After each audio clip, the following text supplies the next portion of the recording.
Yaani kila siku naambia mwache hicho kitu. Kila siku nyewe muelewi, si ndio? Au nyewe ni watoto wadogo? Nikiwaambia mwache mnarudia tena. Nikiwaambia mwache mnarudia tena. Hii unajua ni mama wataacha, wanafanyanga kila siku. Si unaona sasa, na jana wamefanya, si ndio? Nini? Kwani kwa nazungumzia nini hapa? Usijui hata mlikuwa mnaongelea nini. Pumbavu sana wewe. Hivi mtoto mbona mbea sana wewe? Utaja nini umbea, si mtoto kiume kabisa wewe? Haya tu. Shani boa mpaka hapo. Shikamoo mama. Malaba. Daila. Mbona hao wasalimi? Au hiyo ni miwa? Ni dragon. Afu mama hiyo ni kawaida yake. Waga asalimii kabisa. Sio unaona sasa. Sisi tushamzoea tu bana. Waga asalimii kabisa huyo.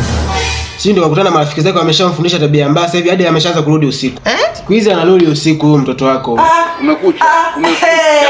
Hello mazani katungu mimi na nyinyi narudi usiku Kwa mfano kama wewe dada, wewe wiki iliyopita Jumatano ulirudi usiku, Ijumaa ulirudi usiku, na wiki hii Jumatatu umerudi usiku, na jana umerudi usiku. Martini. Wewe nimwambia yule mwanaume ambaye anauzaga mahindi pale mashinini kwamba anakusababisha kurudi usiku, nimwambie mama.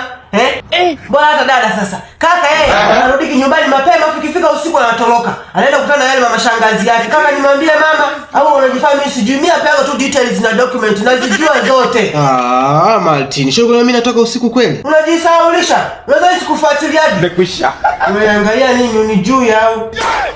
Sasa naona mshakuwa watu wazima sasa hivi. Kila mtu ana akili yake, mnaweza kujitegemea. Ili mbaki salama kwenye hii nyumba, mtachagua vitu hivi vinne. Vitatu. Cha kwanza, mtoke kwenye hii nyumba mkatafuta wazazi wenu, mimi siwajui. Cha pili, mhame na muikimbie hii nyumba. Na cha tatu, ili mbaki salama, mbebe kila kitu mtoke sasa hivi waona hapa. Bas. Umekwisha. Mama je mimi. Utabaki kama mfanyakazi hapa nyumbani. Mama. Kwisha wewe. Kwisha mimi. Kwisha kabisa.